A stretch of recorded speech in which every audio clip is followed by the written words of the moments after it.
We are locked and loaded. How is it going, boys and girls? Welcome back to Key West Waterman. My name is Aaron Young. I finished my office work emails, packed orders, everything this morning, so I am done with my office work for the day. And Miss Madeline has a very, very busy day in real estate world. But when she left, she did request some mangrove snappers for the week to eat. So that is my job for the afternoon. I am tasked with going to find some fresh fish for us to eat, specifically mangrove snappers. So that's what we're going to do. Boat's loaded. I've got all my stuff. Wind picked up a little bit. Fairly nice day, but it got kind of cloudy and the wind picked up a little bit. But should be nice enough to get out on the Ginu. So that's what I'm going to do. Tacoma's been under the weather. Maybe we'll chat about that when I get back, but it's time for some spear fishing.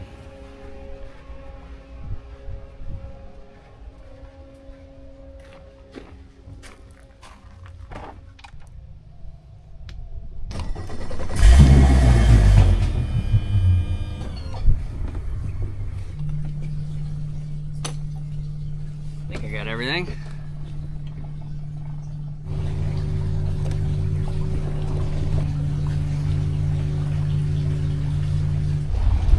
So I think the focus today will be bigger fish. I'm gonna hit some spots that I've hit in the past, some familiar spots, but I'm gonna be patient and try and find bigger fish if I can. I forgot the die flag. Dang it, man. At least I didn't get all the way out there, I guess.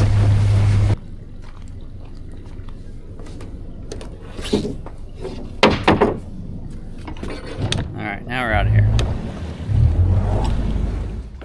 Alrighty, first spot, here I am. A little mangrove island. Lots of bird poop. There's a nice aroma in the air. Water looks so-so. Looks definitely clear enough to dive. I'll hop in and see which gun I need. I brought both sets of fins and 2 guns because I didn't know what it was going to be like. I hadn't been out here in a little bit. But there's a little bit of a current rolling through, so I'll probably end up wearing the longer fins just in case. Don't want to get caught in a mean current with the little shorties. But yeah, we'll get suited up and hop in.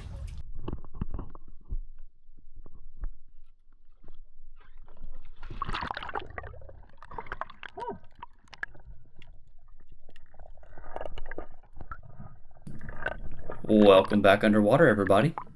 Thanks so much for tuning in. As always, I do appreciate your time.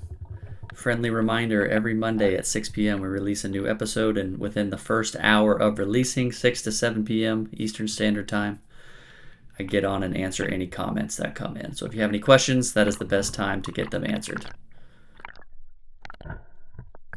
So this is the first spot, obviously. I'm not even, 40, 50 feet from the boat maybe. Probably not even that far. I had just hopped in and I'm immediately swarmed with a school of snapper. A lot of them very nice legal snapper. As I said at the beginning of the video, I was trying to be a little more patient and wait for some bigger fish. But that becomes very difficult when you have a bunch of shootable snapper come in right away. So I was trying to stick to my guns, doing my best to be patient. And something I am going to do is I'm going to let this run raw. It's actually 2 clips. I thought for a second that I was worried my camera wasn't on, so in the middle of it I turned it off. But for the most part, this is one solid clip. But I'm going to let it run raw, and I'll talk about some of it here and there.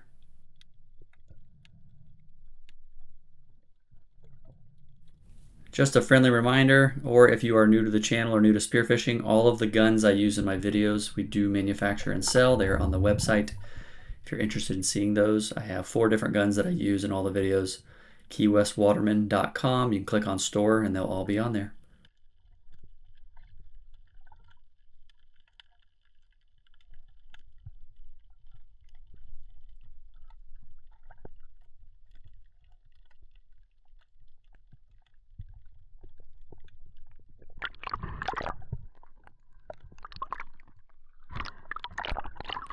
So as time went, I was trying to be patient, trying to see if anything bigger would show up. A lot of times those little snapper, the first ones that come in are going to be the smaller ones, the more curious ones. The more they move around, the more turbulence they make in the water, the bigger ones will come and show up. But the longer I sat there, I was thinking I don't want to be too greedy. There are some very nice snapper here. Some of them are 13 to 15 inches. Um, and as I always say, action brings action. So I decided, you know what? Don't want to leave empty-handed. A lot of times, if you wait too long, the snapper will just end up leaving. So I decided I'd pick off one of the decent-sized ones, just not as big as I was hoping for. So this one lines up, turns broadside, and I let it rip.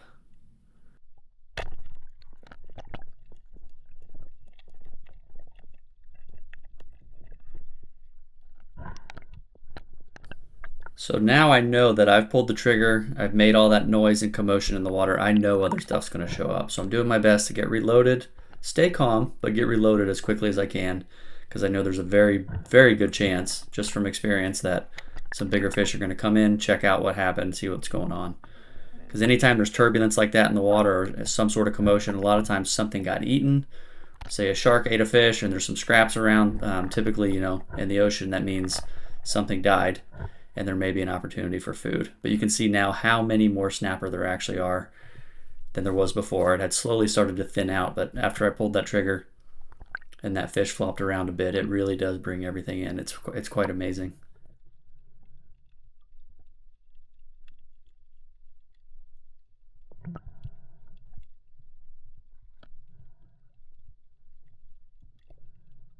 So it wasn't even a minute, and a giant shows up just outside. I didn't have time to swing on it, and it's hard to tell, and you'll be able to tell here shortly, but it's hard to tell how big this fish actually is, but when I saw it, I knew. And I tried to swing, and it just darted out and went off the deep edge. And I didn't want to chase it because then I'm definitely going to spook it. But that was a very, very big snapper. I was pretty bummed. A lot of times you won't get a second shot, but decided to move on. Another nice one comes in, gives me that broadside, and got the stone shot there. So same thing, trying to remain calm, but I want to get reloaded because I know there's a lot of fish here. And I was so amped. I've never done this. I was actually so amped. I forgot to bleed these two fish, which is not a huge deal. You can bleed them, a couple minutes after, and it'll still do the same, for the most part, have the same effect. But I forgot to bleed those two. That's one thing I love about this Grover. It's so easy to load or reload.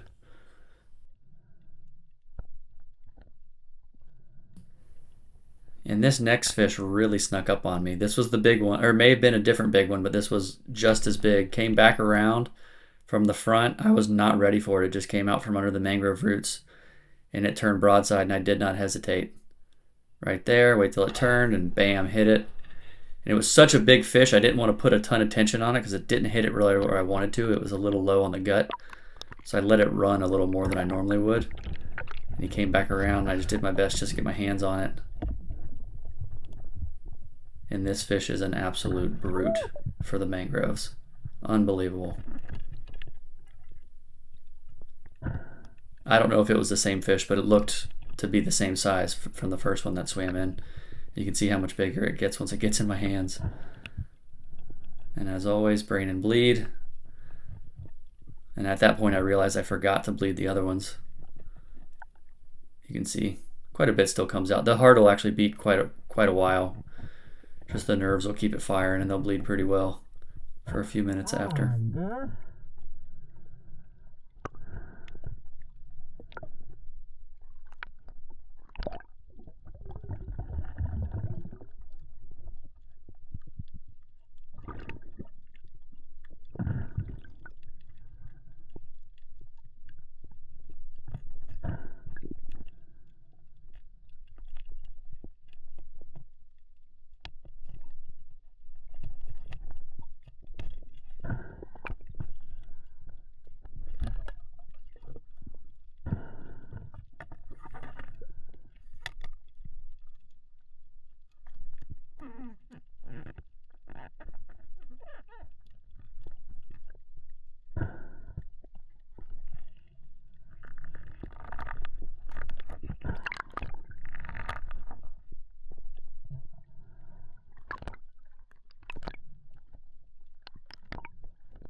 So now I'm really amped.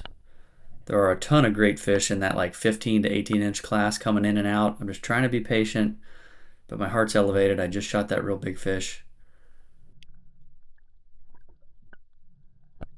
And another really nice one comes in. It turns broadside and I swing on it and I just misjudged it just a hair and I shot high right over it. Just flat out missed. A little bit of nerves.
So at this point, I've got 4 snapper.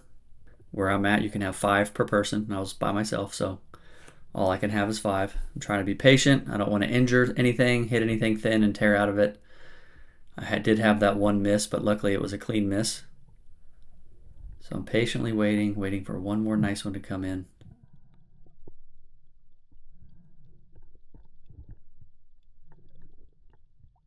And this is kind of a tough shot to see. It was up under the mangroves, but the way I was sitting, it pretty much swam right in front of the gun.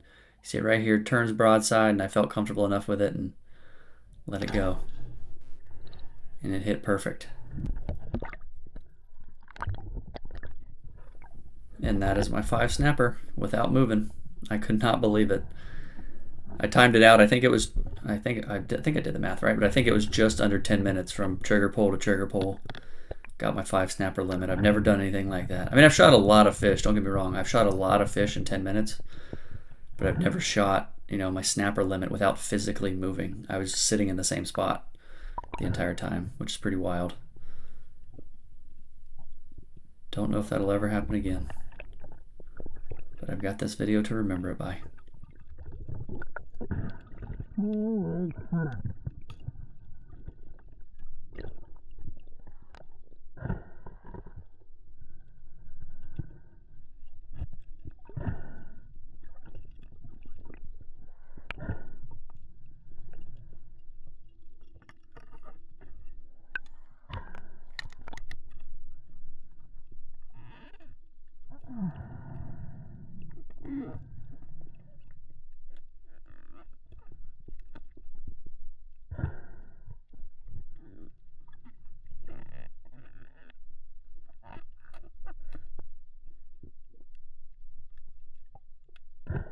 Look at the size of that!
That was absolute madness.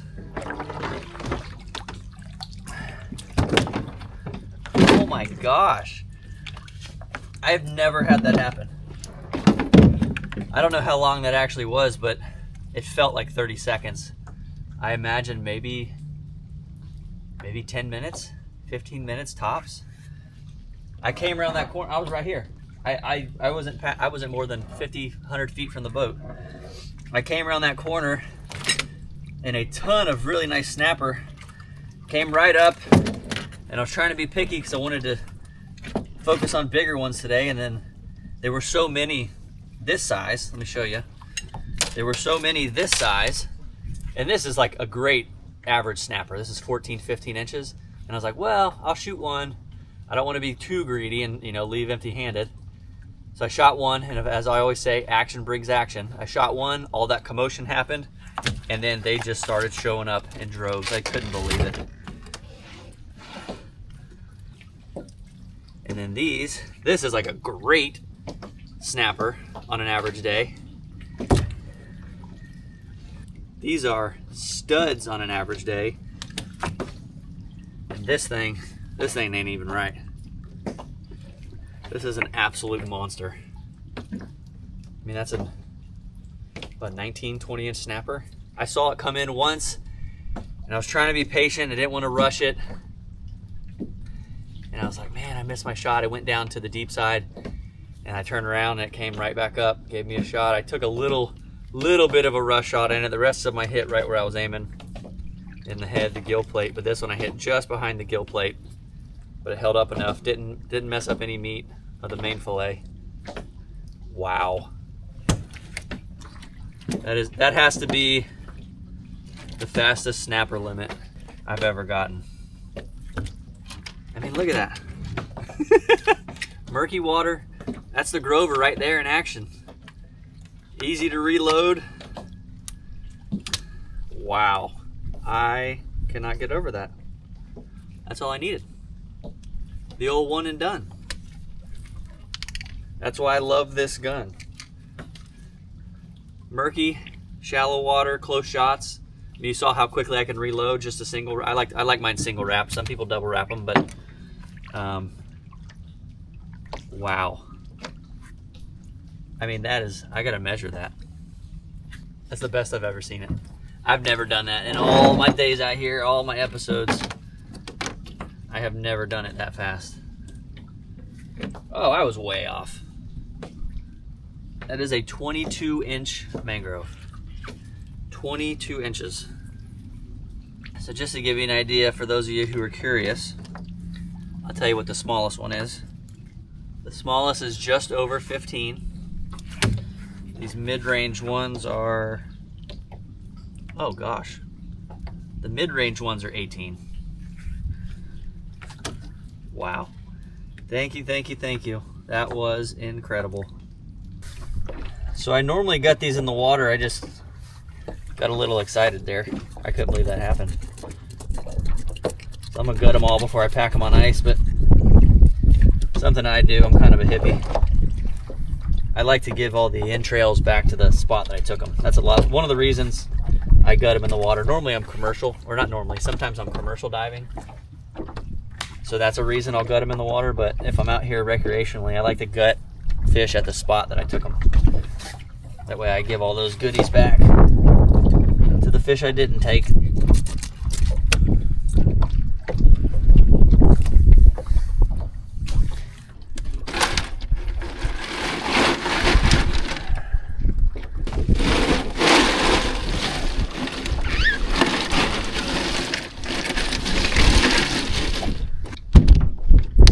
We go.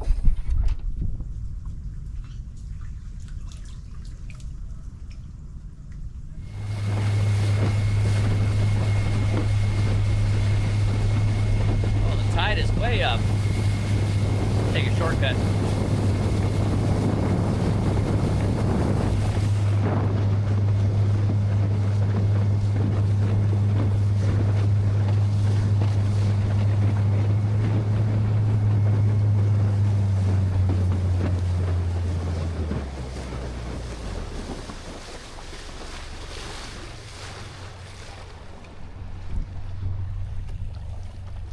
I wouldn't try to go through here on a low tide. You'd probably have a tough go at it.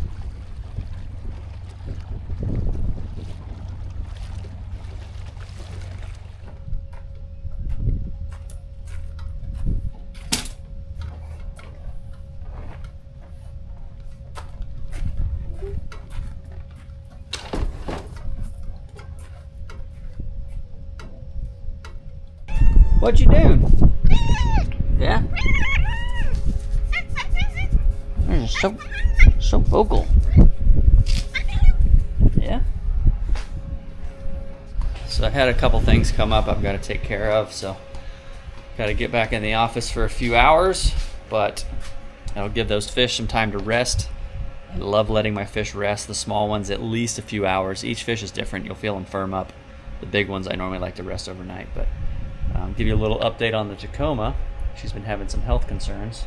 Had this truck since 2011. It's only got 160,000 miles on it, but Hurricane Ian, the water was up to about here-ish, and then Hurricane Irma was a little lower. I had it up on a hill that time, but it's been through 2 hurricanes. It's still running. If anyone from Toyota's watching, sponsor me. I love my Toyotas. These things are awesome, but I am not a car expert, so these names are going to be wrong, I'm sure. Some type of coolant pipe, something rather, exploded or cracked or cut in half, and All the coolant leaked out and I almost overheated on the highway. So I did a bunch of Googling and YouTubing. Any chance to learn something new, I take advantage of. I love learning stuff. Knowledge is power. So I tracked it down, did a bunch of research, watched a bunch of videos, and I had to pull this guy off, pulled the manifold all the way off. I think I took a video on my phone of it. I had to rip pretty much this whole section apart and replace the pipe in there. And I figured while I was in there, I pulled the thermostat out, changed that, and then I pulled the old radiator out. It's $160,000. I figured I'd change it while I'm in here. So I'm just waiting on the new radiator, but that's where we're at. We'll see once I get it all hooked back up, see if my work was any sort of quality. But I'm not ready to give up on her yet. I love this truck. Only 160,000 miles. It's got plenty of time left. Good morning. Boy, did yesterday get away from me. So the radiator came in shortly after I got in from the boat, and I hooked it up, put everything in, and I looked back in that little hole where that pipe was. I filled it with new coolant. It was still leaking like crazy. I was about ready to pull my hair out. So I had to pull the whole thing apart, pull the manifold off again, all this off, all these hoses and everything. It was a nightmare again. And I learned, I love learning, I learned you can over-tighten nuts. And I over-tightened them on the new coolant line, and I don't know if it was like pinching the gasket or what it was doing. It did something to the gasket that it was leaking. I pulled it back off. I got my fancy wrench that has, I don't know the verbiage, foot-pounds or whatever, and tightened it to the recommended foot-pounds, and it stopped leaking. So we are up and running. Very excited. I did not want to have to take that thing into a mechanic. Love figuring out stuff by myself. But time to fillet these fish. I did let these sit overnight because I did get carried away with the truck. If I'm going to pack fish overnight, always going to gut them. Make sure they're completely covered in ice, and show you here. These are the dorsals. I like to face them, I guess, head up or body up, so the belly cavity is facing down. If there's any juice or anything left in there, it'll drain out, and you want them completely covered in ice. If you've ever filleted a not properly iced fish, it's very rubbery. It's a lot harder to fillet. So when fish completely rest, not only is the texture and I think the eating experience better, but they are so much more easy to handle once they're properly iced and completely rested. So that's how I do it. Just pack them in ice, make sure they're gutted. But they are ready to go. Let's get to filleting some fish. So I'll do the big one. I don't fillet a lot of big ones like this, especially in the backcountry there. Now when fish sit overnight, they are gonna get slimy. So if you like to rinse them off. It does make it a little easier.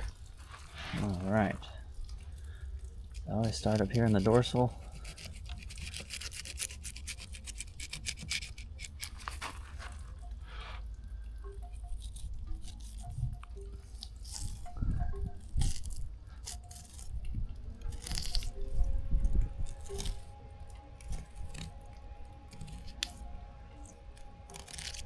On a smaller fish like this, you can jump straight over and go down. You get into bigger fish, cobia, African pompano, stuff with bigger backbones. It's better to work top to bottom. Take that serrated. After you do this a while, I always forget what it's like to start out because I've been filleting fish since I was a kid. It's just second nature, but eventually your knife will start to feel like, missed a little bit there. But you can eat the racks, so not a huge deal. But the knife just feels like an extension of your hand. You can like feel it, feel what it's touching, feel the bend.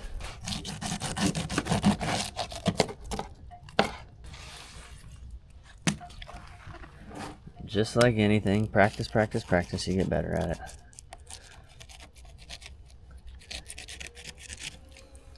And if you have ever tried to fillet a warm fish or a fish that was just iced within a few hours and it's not completely rested, it is so much harder.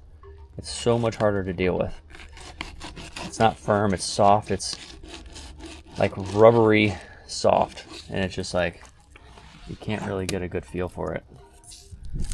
I even struggle filleting warm fish. And if you are a beginner and you want to fillet fish, there's only one way to learn, you know. Most of the people I used to have when I ran charters, the clients, like, do you want to try? And they're like, well, no, I don't want to mess it up. I'm gonna lose all the meat. Well, say you do a terrible job right here. This was actually a so-so job. I missed a little bit there.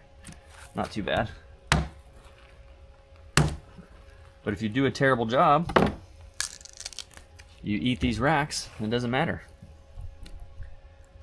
A lot of times we'll just olive oil, salt, pepper, barbecue these, or throw them in the oven, broil them. There's so much meat left on there. So if it is your first time and you're just figuring out how to fillet fish, you do a bad job, just make sure you eat this and you didn't waste it. That's not a big deal.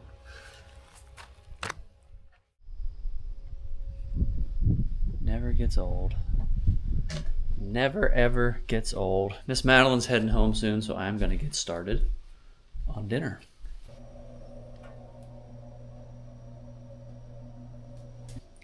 Alright, so tonight, this isn't really like a recipe that I have. I'm just gonna throw some stuff together. I really, really hate wasting food, so if I've got veggies or something in the fridge that I need to use, that's what I'm gonna do. But we're gonna use our racks tonight. These are our snapper racks. Just a little bit of avocado oil, salt, pepper, and some garlic powder. I've got all 5 of them. I'm bringing the oven. I'm bringing up to 400. And then I'm gonna do some veggies in the air fryer. If you do not have an air fryer, let me tell you about the air fryer. I fought it forever. I love kitchen gadgets, but it's one of those things, it's like you can only have so many. There's so many gadgets now. I fought the air fryer forever. And when we got one, I was so mad that I fought it. But yeah, we're gonna do some veggies in here. I've got some green peppers, red onions, some tomatoes, and then our racks, and then I made a little bit of rice. So I'm just gonna slice all this stuff up, and I'll walk you through what we're doing. Like I said, this is not some recipe I have. This is just me throwing something together. Miss Madeleine had a very long day. She should be home soon. So I'd like to have something delicious waiting for her when she gets here.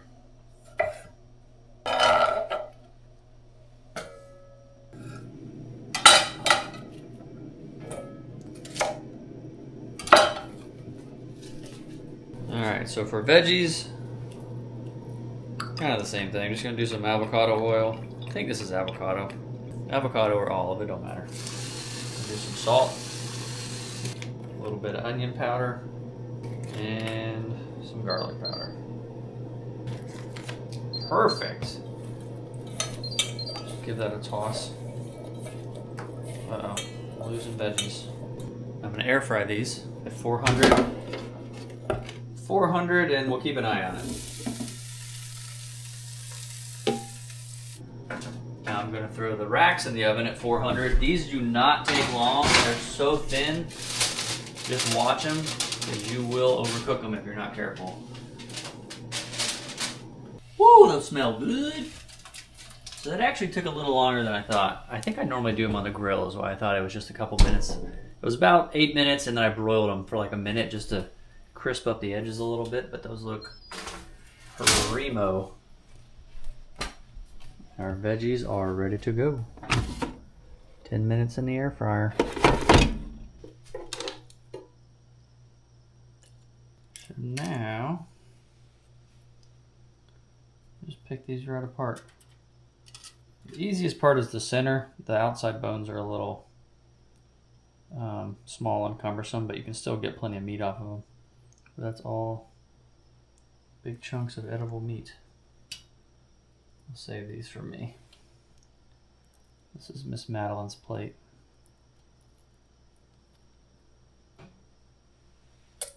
Like I said, if you're new at filleting, it ain't a big deal if you eat the whole fish. I consider myself decent at filleting, but there's still bones, or there's still meat between those bones. You can either scrape it out with a spoon on some fish, or you do it just like this and cook it right off. And there we are. Mangrove snapper rack with rice and sauteed veggies.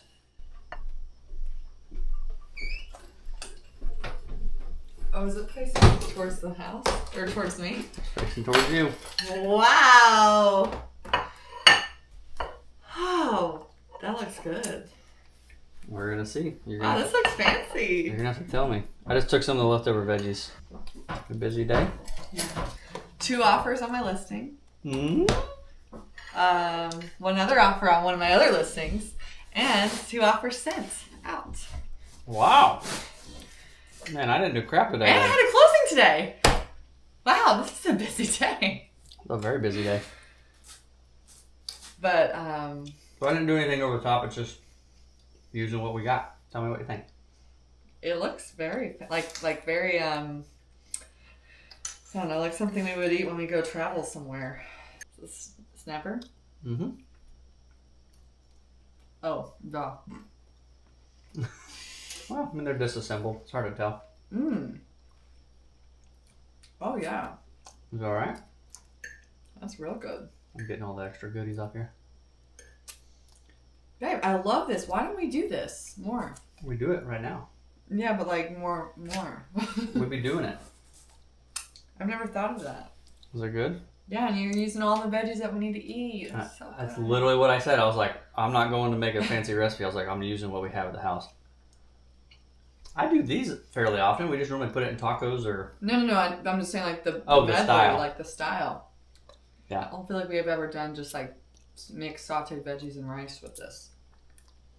We had veggies. You said eat them. That's why you asked about if we can have rice. If rice is good. Well, I've got to have a protein and I have to have a carb. That's just what I've learned about myself. Aaron likes to have a very carby, starchy veggie and a carb. So he likes to have mac and cheese with like sweet potato. You can't be both. You're either a veggie or a carb. He doesn't get it.